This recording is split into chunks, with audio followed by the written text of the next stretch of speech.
땅아 내 피를 가리지 말라. 나의 부르짖음이 쉴 자리를 잡지 못하게 하라.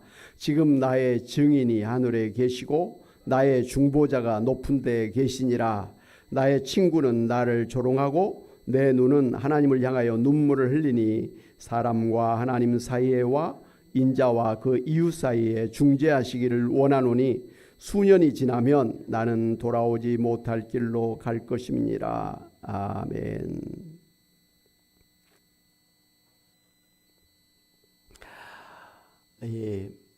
오늘 성경에 보면 욥의 친구 엘리바스가 욥이 그렇게 험한 고난을 당한 것은 순전히 욥의 죄 때문이라고 하면서 욥을 신랄하게 비난하고 정죄를 했습니다. 그러자 욥은 그 친구들의 말을 듣고 그 친구들이 재난을 주는 위로자라고 비난을 했습니다. 분명하게 자기의 어려움을 당한 것을 보고 위로하기 위해서 찾아온 새 친구임에도 불구하고 가만히 그들이 하는 말을 들어보니까 위로를 하는 게 아니라 오히려 이 상처를 더 긁는 말이죠. 불난 집에 기름을 끼얹는 그러한 재난을 주는 위로자라고 그렇게 생각을 했습니다. 그러면서 욥은 아무도 자신의 그 진실을 결백함을 알아주지 않은 것에 대해서 답답해했습니다. 그리고 이대로 가면 얼마 가지 않아서 자신은 죽게 될 것이라고 그렇게 절망하고 있었습니다. 그도 그럴 것이 하루아침에 그 모든 재산이 폭삭 다 망했지요. 10명의 자식들이 한꺼번에 다 죽임을 당했죠. 그리고 자신의 머리에서 발끝까지 그냥 악창이 생겨서 그 피고름이 나고 구더기가 끓는 그런 아주 흉측한 몰골로 변해됐죠. 주변 사람들이 다 떠나고 심지어는 또 찾아온 친구들마저도 정죄를 하고 비난을 하고 심판을 하고 있으니 참으로 절망스러운 그런 상황에 처해 있으며 틀림이 없습니다. 이대로 가다가는 이제 죽음밖에 없겠구나 그런 생각을 하게 된 것이죠. 그런데 그런 모든 것이 다 무너져버린 이제는 뭐 죽음밖에 기다리지 않은 같은 그런 마지막 그런 순간에 이 욥이 어떤 고백을 하고 있습니까? 욥기서 16장 오늘 19절 21절에 보니까 지금 나의 증인이 하늘에 계시고 나의 중보자가 높은 데에 계시니라. 나의 친구는 나를 조롱하고 내 눈은 하나님을 향하여 눈물을 흘리니 사람과 하나님 사이에와 인자와 그 이웃 사이에 중재하시기를 원한다라고 했습니다. 아무도 자기를 이해해 주지 못하고 아무도 자기 편이 되어주지 아니하는 그리고 지금 닥치는 모든 그런 아픔과 가난과 그 어려움을 갖다가 이겨낼 방법이 없는 것입니다. 이제는 뭐 죽음밖에는 기다리는 것이 없는 것임을 알 때에 이 욥이 그 마지막 그 무너지는 순간에도 한 가지 소망을 가지고 있었으니 하나님이 하늘에 계셔서 자기를 갖다가 중보하신다. 하나님이 나의 그러한 결백을 증인해 주시는 그런 하나님이시다라는 믿음을 갖고 있었다고 하는 것입니다. 친구들은 나를 조롱하고 내 눈마저도 하나님을 향해서 눈물을 흘릴 수밖에 없는 그런 형편에 있지만 하나님께서 하나님과 나 사이에 그리고 나와 다른 사람들 사이에 중재하실 것을 믿습니다 하는 고백을 하고 있는 걸 볼 수가 있습니다. 모든 게 무너질 때 그가 한 가지 붙드는 그런 것이 있었는데 하나님이 나를 아신다. 하나님이 나의 증인이시다. 하나님이 나를 중보하시는 하나님이시다. 그렇기 때문에 내가 오늘 아무도 이해하지 못하고 세상 사람들이 나를 정죄하는 그런 형편에 처해 있다 할지라도 그는 소망을 갖게 되었다는 것입니다. 하나님이 마지막 나의 편이라는 것이죠. 할렐루야. 그렇습니다. 욥이 자신의 비참한 고난의 현실을 자신도 다 이해할 수가 없고 친구일지라도 그리고 부인일지라도 그를 제대로 이해해 주지 못하고 오히려 정죄하고 비난하고 자신이 결국은 이렇게 죽을 수밖에 없는 처짐을 알고 절망하고 탄식하면서도 하나님께서 자신을 변론해 주실 증인이시고 중보자가 되어 주실 것을 믿었습니다. 그렇기 때문에 그런 어려운 그런 힘든 가운데서도 그는 마지막 소망의 희망의 그런 끈을 질 수가 있었다는 것입니다. 할렐루야. 사람들이 힘들고 어려울 때 극단적인 선택을 하는 것은 하나도 붙잡을 줄이 없기 때문에 그렇습니다. 여기를 봐도 저기를 봐도 자기 자신을 봐도 어느 누구도 자신의 이 형편을 이 문제를 해결할 그런 구석이 없다고 하는 것이죠. 그러면 절망해서 그냥 끝나는 것입니다.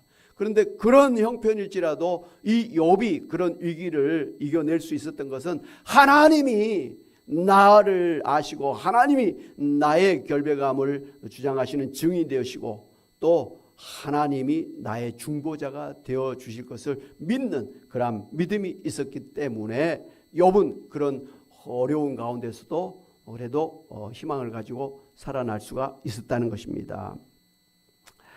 이 욥이 어느 시대 사람입니까? 성경학자들이 이야기하기를 이 욥은 모세 율법 이전의 사람이다. 이 우리가 믿음의 조상 아브라함을 이야기하잖아요. 그런데 이 아브라함과 같은 시대에 살았던 그런 아주 옛날의 사람이라고 합니다. 율법도 없는 시절에 이런 하나님이 나를 중보하시는 중보자가 되신다고 하는 이 믿음을 가지고 있다는 게 참 대단한 신앙임에 틀림이 없습니다. 할렐루야. 그런데 이렇게 하나님이 나의 삶의 주관자요 하나님이 나의 주님이시고 나는 주님의 종입니다. 이런 이 부활의 소망과 이 하나님이 나의 이런 모든 죄악 가운데서 나를 중보해 주시는 중보자라고 하는 이 신앙을 가질 수가 있었던 것은 욥이 무슨 똑똑해서가 아니라 하나님의 그런 축복이었음을 하나님께서 그에게 깨닫게 해주신 믿게 하신 은혜 때문인 것을 아시기를 바랍니다. 우리가 하나님의 은혜가 아니면 우리가 예수님을 나의 구원자라고 믿을 수가 없습니다. 우리가 죽은 다음에 천국이 있다 지옥이 있다는 것도 우리가 모릅니다. 하나님께서 우리에게 예수님이 우리의 구원자라는 걸 깨닫게 하셨기 때문에 믿게 하셨기 때문에 오늘 우리가 예수를 믿는 거예요. 우리가 언제 무슨 성경을 다 읽어보고 뭘 알고 무슨 뭐 천주교, 불교, 뭐 이슬람교, 뭐 여호와 증인, 통일교, 뭐 침례교, 성결교, 장로교 이런 종교를 다 우리가 알고 난 다음에 마지막으로 성경이 하나님의 말씀이구나. 예수님만이 우리의 유일한 구원자구나. 이 교회만이 참 우리의 구원의 등대구나. 라고 그렇게 알게 된 게 아니라는 거죠. 우리는 성경도 몰랐잖아요. 무슨 우리가 천주교에 가본 적도 없고 뭐 불교에 가본 적도 없고 이슬람교에 가본 적도 없고 무슨 그런 사람들의 경전을 읽어본 적도 없다는 거예요. 그리고 우리가 무슨 장로교, 성결교, 감리교 다 다니면서 비교해가지고 오늘 이 대한예수교 장로의 합동측 교회에 나온 게 아니잖아요. 예수님을 믿고 교회에 나와서 보니까 이 대한예수교 장로의 합동측 이런 보수 교회에 우리가 나와 있는 것 아니겠습니까? 그죠? 예. 지금도 많은 사람들이 교회를 이 교회 다니고 저 교회 다니고 빙빙빙빙 순례하는 사람들이 많이 있어요. 이단에도 가보고 여호와 증인에도 가보고 신천지도 가보고 그런 사람들이 많이 있어요. 그런 사람들이 굉장히 영적으로 굉장히 혼란스러운 상태에 있음에 틀림이 없어요. 우리가 이런 여러 종교, 여러 교회를 돌아다니면 더 지혜로워진 게 아니라 굉장히 영적으로 혼란스러운 상태에 빠져버리는 거예요. 참 안 된 일이에요. 근데도 불구하고 오늘 이 주일 아침에 여러분은 이 교회에 내 교회라 생각하면서 이 자리가 내 자리다 하면서 그런 교회에 출석하고 계시다고 하는 것, 이거 보통 하나님의 은혜가 아닌 줄로 믿으시기를 바랍니다. 할렐루야. 언니가 예수님 믿어서 언니 집에 놀러 왔다가 교회 새벽기도 나오고 수요예배도 나오고 금요기도도 나오고 주일예배도 나오는 이 동생은 보통 하나님의 축복을 받은 게 아니라는 것을 믿으시기를 바랍니다. 할렐루야. 하나님의 은혜가 아니면, 성령께서 은혜 주시지 아니하면 우리가 예수님을 주님이라고 믿을 수 없다, 이렇게 말씀하셨잖아요. 우리 안에 성령께서 계시지 아니하면 우리가 예수님 믿을 수가 없다라는 거예요. 그러므로 오늘 이 자리에 앉아서 예수님을 예배하는, 하나님께 예배드리는 여러분은 참으로 하나님께서 여러분 안에, 성령께서 여러분 안에 계신 것을 아시기를 바랍니다. 예수 믿지 않는 세상 사람과 예수 믿는 여러분과의 근본적인 차이가 뭐냐면, 예수 믿지 않는 사람들 속에는 하나님이 안 계세요. 오늘 예수 믿는 여러분 안에는 하나님이 계시는 거예요. 천지차이예요.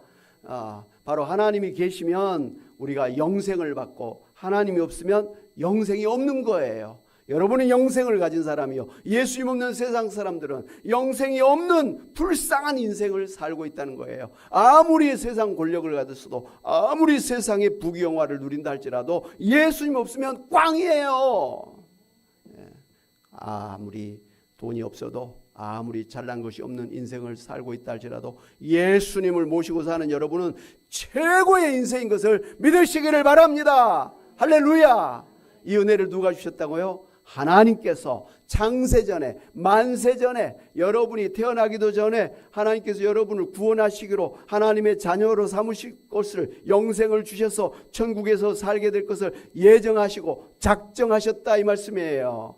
여러분 이 자리에 나와 있는 이게 보통 은혜가 아니라는 것을 아시고, 할렐루야. 하나님께 영광의 박수 한번 돌려드립시다. 할렐루야. 아멘.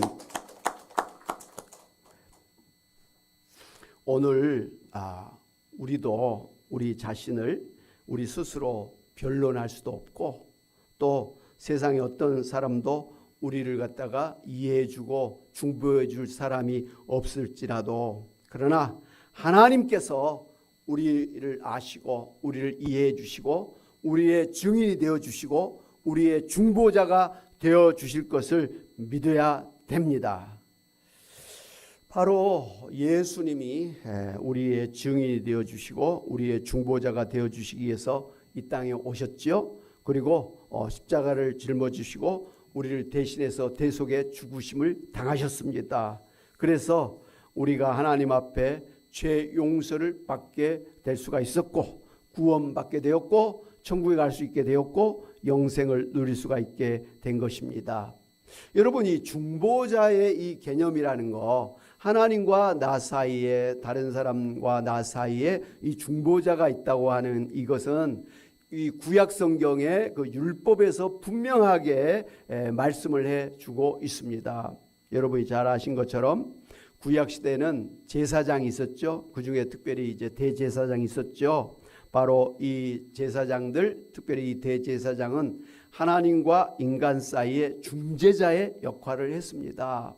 그래서 제사장은 백성의 죄를 대신해서 하나님 앞에 이 희생 제물을 드려줌으로 인해서 하나님의 진노를 달랠 수가 있었고, 또 거룩하신 하나님과 죄 많은 인간 사이의 중재자 역할을 감당했던 것입니다.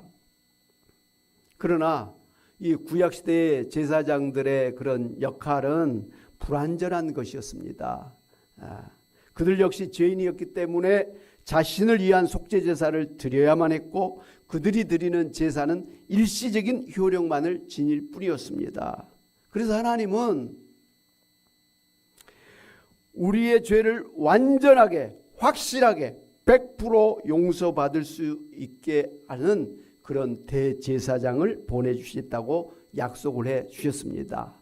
언제부터 우리의 제사장을 보내주시겠다고 약속을 했습니까?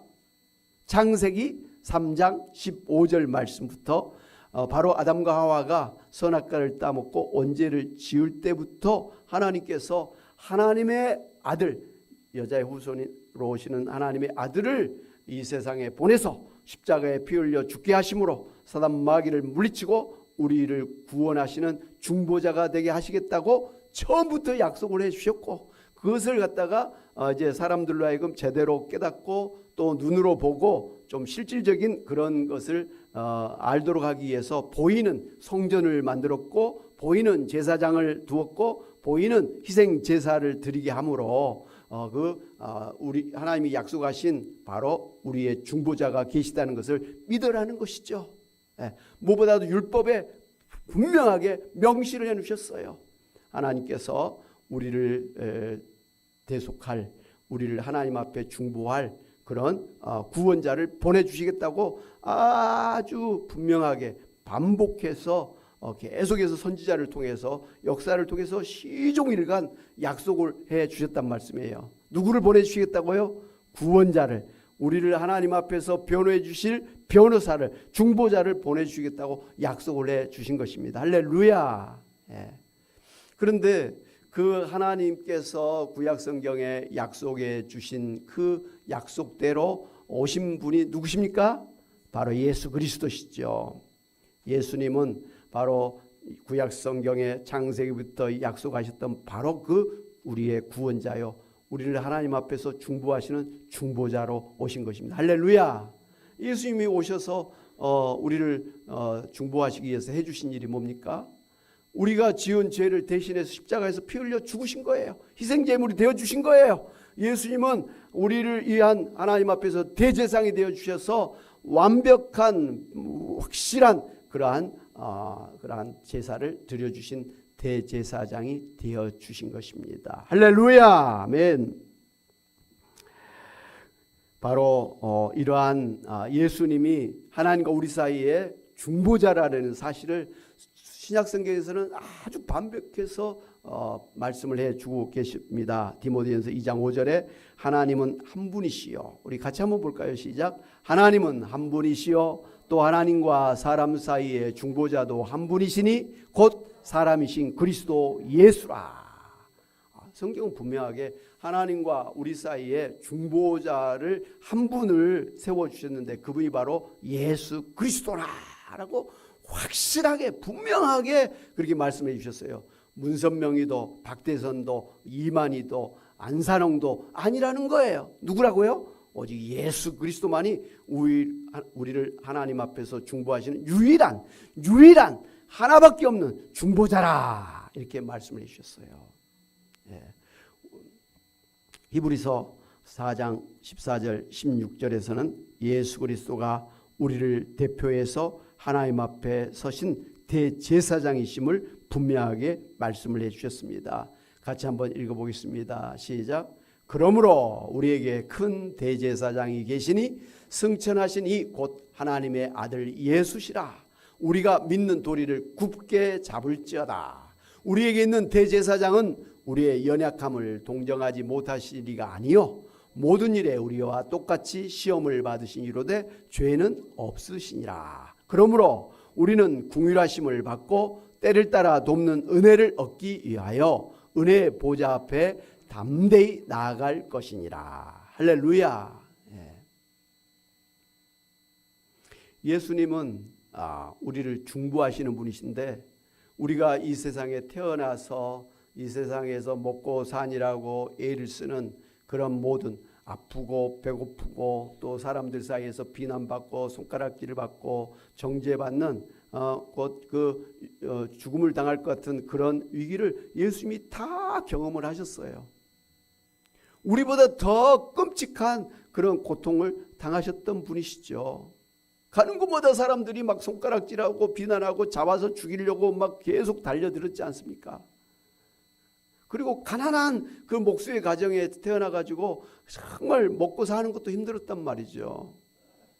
거기다가 장남이어가지고 아버지를 도와서 목수 일을 하고 또 동생들 또 도와주고 그러느라고 굉장히 힘든 시간을 보냈어요. 공생의 3년 동안도 아침부터 저녁까지 매일매일 돌아다니면서 그 귀신 들린 사람에게서 귀신을 쫓아내줬어요. 여러분 그 귀신 든 사람에게 귀신을 쫓아내준 거 이거 엄청나게 힘든 일이에요. 저도 그 서울시립 여자기술원의 그 원생들이 집단 귀신이 들렸을 때 혼줄 났습니다. 밤새 고생했어요. 막 나사렛 예수 그리스도를 귀신아 떠나가라 떠나가라 막 그냥 핏대를 올리고 막 부르짖고 그래도 안 떠나가는 거예요. 오히려 더 막 난리가 나가지고 야 큰탈 났다 싶었거든요. 하여튼 추우면 꺼야 돼요. 추우면 에어컨을 끄라는 뜻이에요. 정말 피 말리는 거예요. 나사렛 예수 그리스도 명하는 귀신을 떠나가라 했는데도 귀신이 안 떠나가고 더 막 발악을 하고 막 영을 써. 귀신 들린 사람은 왜 그리 힘이 세? 젊은 여자애인데도 확 뻗팅기는데 막 꼼짝을 못하게 하는 거예요. 하여튼 참 대단한 그런 능력을 가진 것들이 귀신이에요. 그런데 예수님은 그 귀신 들린 사람, 특별히 막 군대 귀신 들린 그런 사람을 상대하는데 얼마나 힘들었겠어요. 그리고 귀신들은 더럽잖아요. 악하잖아요. 그런 그 악한 그런 귀신 들린 사람들을 날마다 상대하는데 얼마나 힘드셨겠어요. 그리고 날마다 말이죠. 병자들을 온갖 병든 사람들을 또 찾아가서 고치셨잖아요.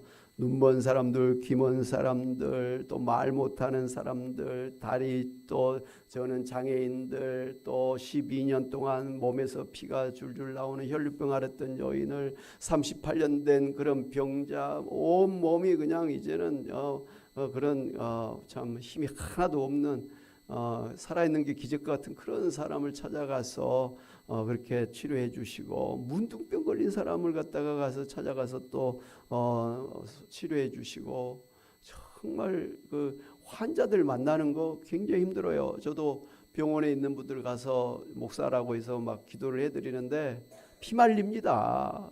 예수님의 이름으로 기도를 하는데 안 낫는단 말이에요. 그럼 부끄럽고 창피하고 안 할 수는 없고 그냥 죽을 맛입니다. 하나님 제발 좀 치료해 주세요. 좀 살려주세요. 그래야 또 전도도 하고 또 기도도 하지. 이게 뭡니까? 이거 창피해 죽겠습니다. 안 할 수도 없고 이게 권역입니다 하는데도 막 해요. 정말 힘들어요. 환자를 위해서 기도해 주는 거, 신방하는 거 진짜 힘들어요. 제일 곤혹스러운 거, 목회자로서 예수님 안 믿다가 돌아가신 분 장례식에 가서 예배 인도하는 거 진짜로 힘듭니다. 예수님 안 믿고 돌아가셨는데 이분은 좋은 곳에 가셨을 겁니다. 천국 가셨습니다. 할 수 있어요? 못하잖아요. 그렇다고 이분은 예수님 안 믿었기 때문에 지옥에 가실 겁니다. 말할 수 있어요? 와, 정말 힘들어요. 뭔가 이론을 해줘야 되잖아요. 참 어려운 일들이 많습니다. 그런데 예수님은 날마다 아침부터 저녁까지 예수님 안 믿는 사람들, 그런 사람들 찾아가서 복음 전하고, 귀신 들린 사람에게서 귀신을 쫓아내 주시고, 병든 사람에게 가서 병을 고쳐 주시고, 심지어 죽은 자를 살려 주시는 그런 일을 매일매일 하면서 날마다, 그때는 뭐 말을 타고 다닌 것도 아니고 차가 있는 것도 아니고 비행기가 있는 것도 아니고 날마다 걸어서 그 들판과 산과 강을 지나다니면서 이 이스라엘 밑에서부터 저 끝까지 말이죠. 또 어떨 때는 이스라엘 밖에까지 가서 그렇게 늘 그렇게 수고하셨단 말씀이에요. 예수님은 이렇게 우리가 당하는 모든 고통과 어려움과 힘든 것을 다 경험을 하셨고, 또 날마다 정말 힘든 하루를 살았단 말씀이에요. 그런 예수님이기 때문에 오늘 우리가 당하는 어려움을 이해를 하신다 이것이죠. 동감하신다는 것이죠. 동정하시는 거예요. 우리가 아픈 것을 아시고, 우리가 죽음을 앞에 두고 얼마나 불안해한가를 아시고, 우리가 또 경제적으로 가난해서 먹고 살기 힘든 그런 거, 가족들 이렇게 건사하는 거, 이게 얼마나 힘든가를 예수님은 다 아신다는 말씀이에요. 그렇기 때문에 우리의 중보자가 되시는 예수님은 나를 아신다. 나를 또 이해하신다. 나를 불쌍히 여기신다. 긍휼히 여기신다. 그래서 나를 도와주시는 분이시다라는 것을 알기 때문에 우리의 중보자가 되시는, 우리의 대제사장이 되시는 예수님 앞에 담대히 나아갈 수가 있는 것입니다. 할렐루야. 여러분 그렇잖아요. 저 사람이 나의 아픔을 알까? 저 사람이 내가 이렇게 물질적으로 어려움을 당한 걸 알까? 내가 정말 이렇게 힘든 것을 저 사람이 알까? 그러면 위로를 기대하기 어렵잖아요. 그러나 예수님은 정말 나의 모든 걸 나보다 더 잘 아시기 때문에 얼마든지 우리가 예수님의 그러한 위로하심과 중보하실 것을 기대하면서 주님 앞에 나갈 수가 있는 것입니다. 할렐루야. 골로새 1장 20절에 그의 십자가의 피로 화평을 이루사 만물 곧 땅에 있는 것들이나 하늘에 있는 것들이 다 그로 말미암아 자기와 화목하게 되기를 기뻐하심이라 그랬습니다. 우리가 선악과를 따먹고 하나님 앞에 언제를 짓는 것은 하나님과 관계가 끊어졌기 때문이잖아요. 불화하게 된 거잖아요. 그런데 바로 예수님이 떨어졌던 하나님과 우리 사이에 중보의 다리를 연결해 주심으로 예수님을 통해서 우리는 하나님 앞에 나갈 수가 있게 되었고 하나님이 또 우리에게 찾아오실 수가 있게 된 것입니다. 하나님과 우리 사이에 화목하게 된 거예요. 화평하게 된 거예요. 하나가 된 것입니다. 재결합이 된 것입니다. 할렐루야. 아멘. 이 일을 누가 하셨다고요? 중보자 되시는 예수님이 하나님과 우리 사이를 화평하게 하셨다라는 것이죠. 뿐만 아니라 이와 같이 우리를 위해서 십자가에 죽으시고 우리를 하나님과 화평하게 하셨던 그 예수님이 부활 승천하셔서 하나님 우편에서 지금도 무슨 일을 하고 계십니까? 우리를 위해서 눈물로 기도하고 계시는 겁니다. 로마서 8장 34절에 같이 한번 읽어보겠습니다. 시작. 누가 정죄하리요? 죽으실 뿐 아니라 다시 살아나시는 그리스도 예수시니 그는 하나님 우편에 계신 자요 우리를 위하여 간구하시는 자신이라 그랬습니다. 우리 위해서 계속 보시면서 중보기도 하시는 분이에요. 뿐만 아니라 히브리서 7장 25절 같이 한번 보겠습니다. 히브리서 7장 25절 시작. 그러므로 자기를 힘입어 하나님께 나아가는 자들을 온전히 구원하실 수 있으니 이는 그가 항상 살아계셔서 그들을 위하여 간구하심이라 그랬습니다. 그렇습니다. 우리의 대제사장이 되어주시는 예수님은 지금도 우리를 위하여 중보 기도를 해주고 계심을 믿으시기를 바랍니다. 예수 그리스도의 중보 기도는 우리의 연약함과 죄에도 불구하고 우리가 하나님 앞에서 은혜를 받을 수 있도록 돕습니다. 예수님은 우리의 모든 필요와 형편을 아시고 우리를 위해서 가장 좋은 것을 중보 기도해 주십니다. 예수님의 중보 기도 때문에 우리가 시험과 고난 속에서도 믿음을 지키고 승리할 수가 있게 되는 것입니다. 할렐루야. 여러분, 우리가 참 어떤 어려움을 당했을 때 이제 세상 법정에 나가서 재판을 받을 때 우리가 이제 변호사를 선임해서 변호사가 나를 중보해서 재판을 이제 해 주잖아요. 그래서 이제 승소하기도 하고 뭐 패소하기도 하고 그렇습니다만은 하여간 우리가 이 법정 앞에 갔을 때 우리가 직접 가는 게 아니잖아요. 우리를 대신해서 중보하는 변호하는 변호사가 있어야 되는 거예요. 돈이 없어가지고 이 변호사를 살 수가 없는 사람을 위해서 나라에서는 무료로 국선 변호사를 선임을 해서 변호하게 해주지 않습니까? 왜 내가 그 법을 잘 모르기 때문에 또 내가 말 조리 있게 못하기 때문에 그 쉽게 자기 자신을 변호할 수가 없어요. 그렇기 때문에 법을 알고 좀 전문적인 그런 변호사들이 바로 법정에서 나를 대신해서 변론을 해주는 것이죠. 그런데 하나님과 우리 사이에서도 하나님의 법정에서도 우리를 대신해서 변론해 주시는 최고의 변호사, 천국의 국선 변호사가 한 분 계세요. 누구십니까? 예수 그리스도입니다. 오늘 성경에는 중보자라 이렇게 말씀하셨는데 변호사라는 말씀이에요. 이 테라 펠라토스 이렇게 우리가 이야기를 합니다만은 이 성령도 우리를 돕는 변호사라는 그런 의미를 가지고 있어요. 바로 예수님이 우리를 돕는 변호사라는 것이죠. 그런데 이 세상의 변호사들은 승소율이 좀 높지를 않아요. 100% 다 이겨주질 못합니다. 그러나 우리의 천국의 국선 변호사이신 예수님은 하나님 앞에서 100% 승소해 주시는 최고의 베테랑 변호사인 것을 믿으시기를 바랍니다. 내가 돈이 없어도 잘난 것이 없어도 심지어 내가 하나님 앞에서 무슨 죄를 지었어도 무죄로 만들어주는 분이 예수님이에요. 얼마나 좋습니까? 예수님 말고 누구를 의지해서 여러분이 하나님 앞에서 죄를 무죄로 만들 수 있습니까? 여러분 스스로 하나님 앞에서 나는 죄가 없어요 라고 말할 수 있습니까? 세상에 무슨 돈 많이 주고 변호사를 사가지고 하나님 앞에서 여러분을 갖다 무죄로 만들어줄 수 있습니까? 절대로 불가능한 일이죠.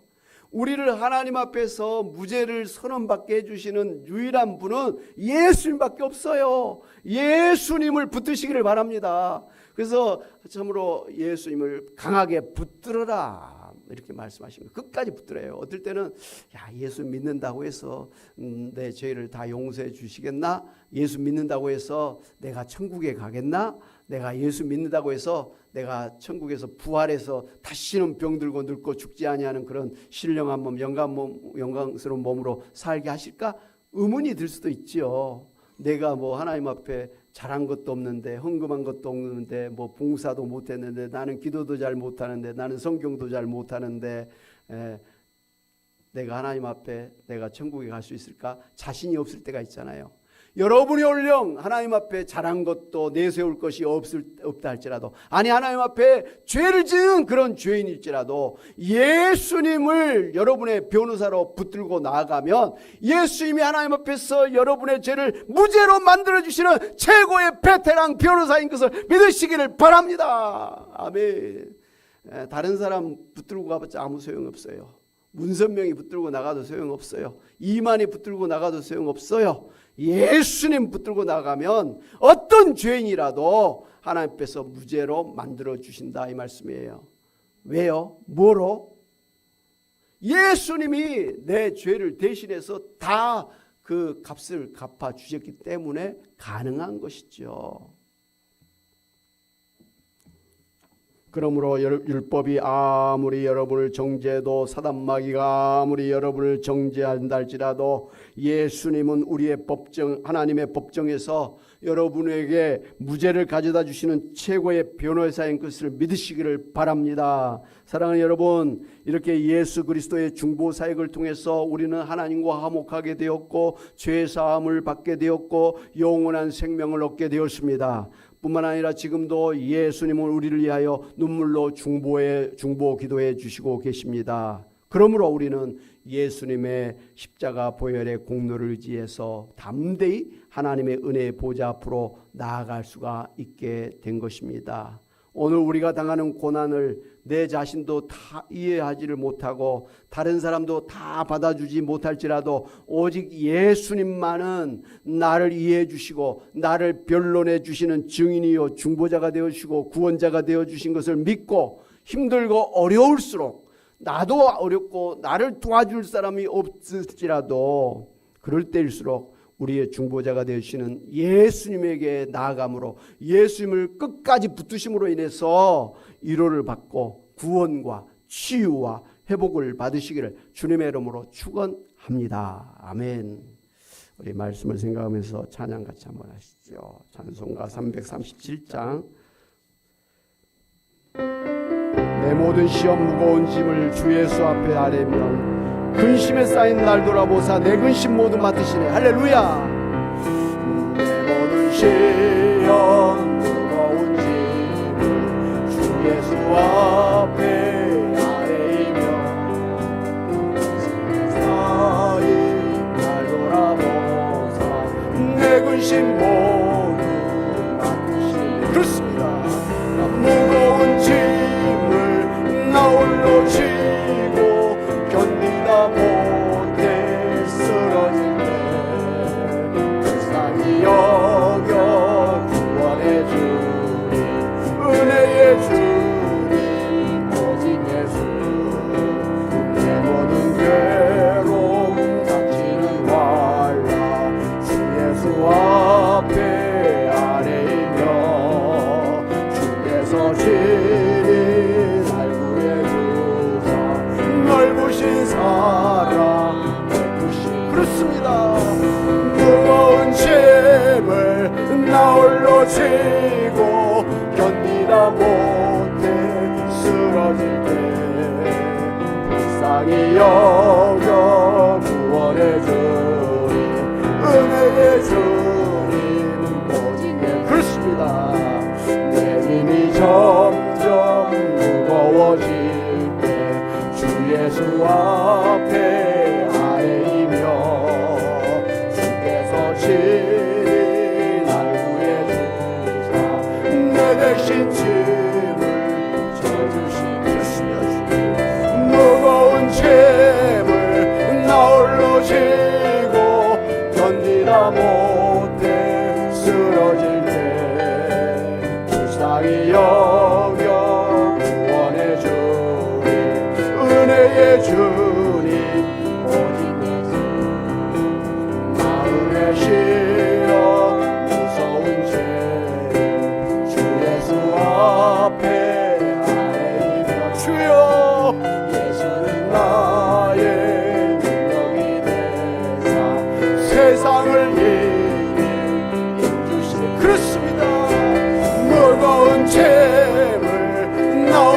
지고 견디다 못해 쓰러질 때 불쌍히 여겨 구원의 주님 은혜의 주님 무거운 짐을 나 홀로 지고 무거운 짐을 나 홀로 지고